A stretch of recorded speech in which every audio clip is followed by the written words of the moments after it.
নমস্কার বন্ধুরা, আশা করি সুস্থ আছেন, ভালো আছেন। আমি কৌশিক দাস, জাফরন ইন্ডিয়া চ্যানেলের পক্ষ থেকে আজকে একটা ছোট্ট ভিডিও নিয়ে এসেছি। যারা প্রথমবার চার চাকা গাড়ি শিখতে চাইছেন, গাড়ি কিভাবে চালাবেন, তো এই ভিডিওটা শুধুমাত্র তাদের জন্য। সম্পূর্ণ ভিডিও আশা করি আপনাদের সকলের ভালো লাগবে। যদি ভালো লাগে লাইক, শেয়ার, কমেন্ট অবশ্যই করবেন। এবং যারা নতুন গাড়ি চালানো শিখতে চাইছেন, নেক্সট তাদের কাছে ভিডিও আপনারা পৌঁছে দেবেন। আশা করি আপনাদের ভালো লাগবে। ধন্যবাদ, আপনারা সাথে থাকুন।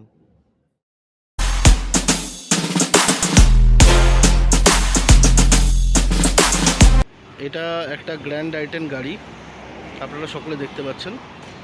এই গ্র্যান্ড আইটেন গাড়িটা হ্যান্ডেলটা এখানে, আমি হ্যান্ডেলটা প্রেস করে এটা দরজাটা ওপেন করলাম। ওপেন করার পরে যেটা আমার লুকিং আসছে, এখানে সিট রয়েছে, স্টিয়ারিং রয়েছে, স্মল লিভার গিয়ার রয়েছে, ওডোমিটারের পার্টগুলো রয়েছে, সামনে বাঁদিকে মিউজিক সিস্টেম রয়েছে, চাবি রয়েছে, আর এখানে পাওয়ার উইন্ডো সুইচ, আর এগুলো সমস্ত পাওয়ার উইন্ডো সুইচ আছে। এইখানে হচ্ছে আপনার ওআরভিএমের আপনার হচ্ছে ডান দিক বাদিক অ্যাডজাস্টেবল। সকলকে একটা জিনিস আমি দেখিয়ে নিই, সেটা হচ্ছে সিটে নর্মালি আমি প্রথমে বসবো, সিটটা নিজের মতো করে অ্যাডজাস্টমেন্ট করে, এবং এইখানে তিনটে পাদানি রয়েছে। এখানে হচ্ছে এক্সিলেশন, ব্রেক, দেন ক্লাচ, এ, বি আর সি। এই তিনটে কন্ট্রোল আমার দুই পায়ে থাকবে। ডান পায়ে হচ্ছে আপনার এক্সিলেশন, ব্রেক, আর বাঁ পায়ে ক্লাচ করলে সবথেকে বেশি ভালো হয়। কিন্তু প্রথমে যেটা অনেকেই ভুল করেন, যে প্রথমে বসেই ক্লাচ প্রেস করে তারপরে গিয়ার প্রেস করে তারপরে তারা স্টার্ট করছেন, সেরকমভাবে আশা করি করবেন না। করার যেটা অ্যাকচুয়াল নিয়ম, সেটা গাড়িতে বসলেন, বসার পরে নিউট্রাল করে গাড়িটাকে স্টার্ট করুন। সাপোজ ধরুন আমি কোথাও এখনও বসিও নি, আমি গাড়িটার ইগনিশনটা স্টার্ট করলাম, ইগনিশনটা স্টার্ট দিয়ে করলাম, আমার এখানে লাইটগুলো জ্বলে গেল, আমার গাড়ি নিউট্রাল পজিশনেই রয়েছে, আমি এই পজিশনেই গাড়িকে স্টার্ট করতে পারবো আমি না বসেই। তো বসার পরে এটাই প্রথমে করতে হবে, গাড়িটাকে স্টার্ট করে দিতে হবে। গাড়ি কিন্তু এখন স্টার্ট মোডে রয়েছে। এরপরে যখনই আমি একদম কর্নারেরটা ক্লাচ প্রেস করব, তখন হচ্ছে গাড়িটা আমি গিয়ারে ফার্স্ট গিয়ার আমি দিতে পারি, এখান থেকে নিয়ে আমি ফার্স্ট গিয়ারটা দিতে পারি। ক্লাচ প্রেস করে আমি ফার্স্ট গিয়ার দিলাম, এবং তারপরে হচ্ছে হালকা হালকা করে এক্সিলেশনটাকে বাড়ালাম। আর এখানে আমাকে হ্যান্ড ব্রেকটাকে নামিয়ে দিতে হবে অবশ্যই। তার পরে হচ্ছে আপনার ক্লাচ প্রেস করে ফার্স্ট গিয়ারে দিয়ে তারপরে আমি হালকা হালকা করে এক্সিলেশন দিচ্ছি, গাড়ি কিন্তু মুভ করবে। এই জায়গাটাকে ভালো করে ধরে রাখবেন। আর যখনই গিয়ার চেঞ্জ করতে লাগবে, তখনই এগেন এই ক্লাচ প্রেস করে তারপরে গিয়ারকে কমান্ড দিতে লাগবে, আপনি সেকেন্ড গিয়ারে চাইছেন কি থার্ড গিয়ারে চাইছেন, সেই সমস্ত কিছু। তো মোটামুটি ফার্স্ট গিয়ার ধরুন 20 kilometre per hour speed, second gear ধরুন 20 থেকে 40 কিলোমিটার পার আওয়ার স্পিড, এইভাবে স্পিড ইনক্রিজ হতে থাকবে। তো এইভাবে গাড়ির স্টার্ট করতে লাগবে, এবং সেম ওয়েতে নিউট্রাল ফিগারে করে হ্যান্ড ব্রেকটাকে তুলে দিয়ে তারপরে আপনি গাড়িটাকে বন্ধ করুন। এইভাবেই গাড়ির স্টার্টিং, বন্ধ এবং গাড়ির মুভমেন্টটা কিন্তু সঠিকভাবে হয়। তো আশা করি আমি অল্প বিস্তর আপনাদেরকে বোঝাতে সক্ষম হয়েছি। নেক্সট আমি চলে আসি স্মল লিভার গিয়ারে। এখানে দেখছেন আপনারা গিয়ারের ওপরে first gear, second gear, third gear, fourth gear, fifth gear and reverse রয়েছে। হ্যাঁ, এখানে আমি ক্লাচ পুরো প্রেস করে দেন আমি যদি এইটাকে এই পজিশন দিই, তাহলে এটা ফার্স্ট গিয়ার। হ্যাঁ, এই পজিশন থেকে এই পজিশন আনি, তাহলে এটা সেকেন্ড গিয়ার। আমি দেন নিউট্রাল করে আমি এটাকে এই পজিশন দিলে তাহলে এটা থার্ড গিয়ার, আর এটাকে এই পজিশন দিলে তাহলে এটা ফোর্থ গিয়ার। আমি এটাকে এইখান করে এই পজিশন দিলে তাহলে এটা fifth gear, then come to neutral করে এগেন এটা হচ্ছে রিভার্স। ঠিক আছে, হ্যাঁ, এটা হচ্ছে রিভার্স পজিশন, মানে আমি পেছন দিকে যেতে পারি। রিভার্স করতে অর্থ পেছন দিকে যাওয়া। তো এটা আমি নিউট্রাল প্রথমে করে নিলাম। আর এইখানে একটা জিনিস আছে, দেখুন, এটাকে সবসময় হ্যান্ড ব্রেক বলা হচ্ছে। আমি হাতলটাকে এভাবে ধরে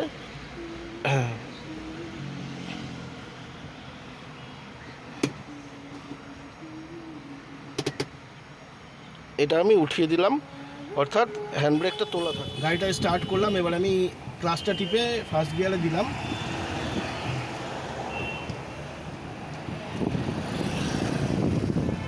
ফার্স্ট গিয়ারে দিয়ে এবার আস্তে আস্তে করে এক্সেলেশন করলেই গাড়ি আস্তে করে মুভ করবে। এবার আমি গাড়িটাকে সোজা ড্রাইভ করে নিয়ে যাচ্ছি। কখনো গাড়ি নতুন ড্রাইভিং করে আপনারা একদম অনেক স্পিড তুলে দেবেন না।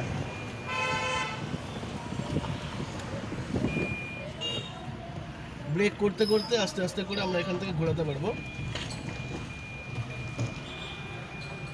এবারে যদি আমার মনে হয় যে আমি ছোটো জায়গার থেকে চেঞ্জ করে একটু ফাঁকা জায়গাতে চালালে বেশি ভালো প্রথম দিকে, হ্যাঁ এরকমভাবে গাড়ি আপনাকে চালাতে হবে, চালাতে শিখতে হবে। ভয় পেলে চলবে না অবশ্যই।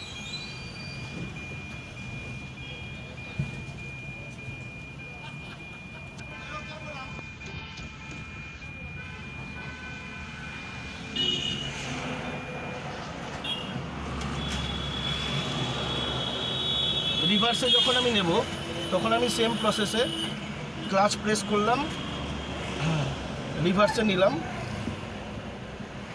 আর সেম প্রসেসে আমি স্টার্ট করে করে যাব, সেম প্রসেসে আমি রিভার্সে নিলাম।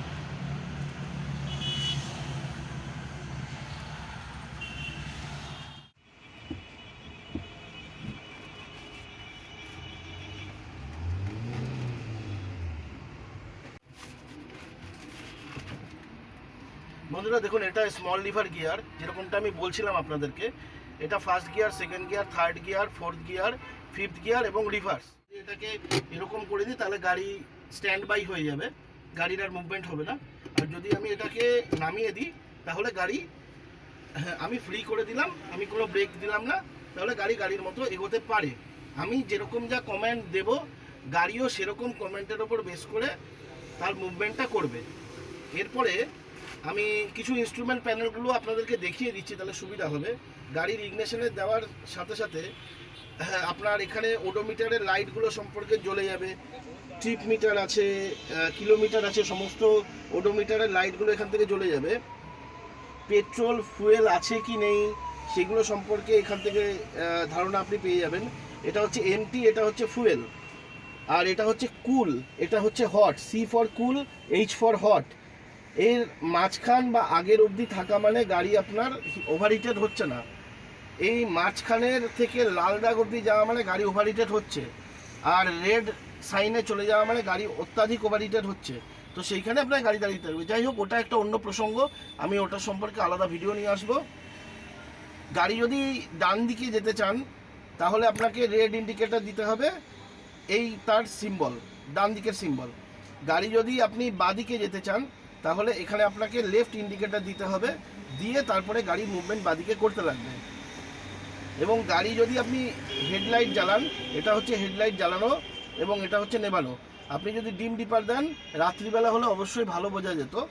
ডিম ডিপার দিলে এখান থেকে আপনার ডিম ডিপারগুলো নেবে। এখানে আপনার হচ্ছে ওয়াইপারের জল, ওয়াইপারের জল আপনার বর্ষাকালের জন্য খুবই উপকারী, সেই সমস্তগুলো রয়েছে। এখানে আমি পাওয়ার উইন্ডো যদি আমি উঠিয়ে দিই, এসি ভেন্ট দুপাশে, ওটা সাব এসি ভেন্ট। আর এটা হচ্ছে ব্লোয়ারের পাখার 1 2 3 4, সেরকমভাবে যেরকম আমরা বাড়ির পাখা ইউজ করি 1 2 3 4 স্পিড ওঠানো, সেরকম আমি পাখার স্পিড এখানে বাড়াতে পারি। সাথে সাথে হ্যাঁ, এটা হচ্ছে এসি সুইচ। প্রথমে চেষ্টা করবেন গাড়িটাকে 2-3 মিনিট এয়ার সার্কুলেশন হতে দেওয়ার পরে হচ্ছে এসিটাকে অন করবেন, তাহলে এসির যে চিলনেসটা আছে সেটা প্রপারলি আপনারা পেতে পারবেন। আর নর্মালি এখানে আছে আপনার ট্রিপ মিটার রিসেট, সেগুলো আপনি ট্রিপ মিটারের ক্ষেত্রে আপনি ব্যবহার করতে পারেন।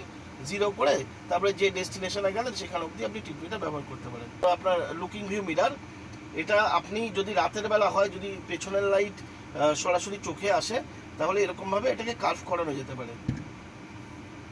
মোটামুটি এইগুলো অবধি রাখছি। আর একটা মেজর জিনিস দেখিয়ে নিই, সেটা হচ্ছে ইন্ডিকেটর লাইট। যদি রাস্তার মাঝখানে গাড়ি দাঁড় করাতে হয়, এমার্জেন্সি পারপাস গাড়িকে মুভ করাতে হয়, তাহলে এই সিম্বলটা মনে রাখবেন।